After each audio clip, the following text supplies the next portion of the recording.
Lenders love to pitch the 15-year mortgage as the ultimate way to save money, but for many homeowners, it is actually a dangerous financial trap. While the interest rate on a 15-year loan is currently around 0.5% lower, the monthly payment is nearly 50% higher than a 30-year loan. In the volatile economy of 2026, locking yourself into a massive mandatory payment can be a recipe for disaster if you face a sudden job loss. When you choose a 30-year mortgage, you gain the ultimate financial weapon, which is flexibility. You can choose to make extra payments whenever you have the cash, which effectively turns your 30-year loan into a 15-year plan on your own terms.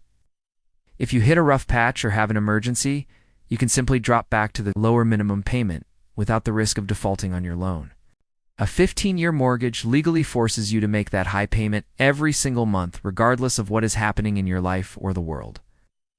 The total interest savings on a 15-year loan can be over $290,000, but you can achieve those same savings with a 30-year loan through discipline. Don't give the bank control over your monthly budget when you can keep that power in your own hands while still building equity at lightning speed.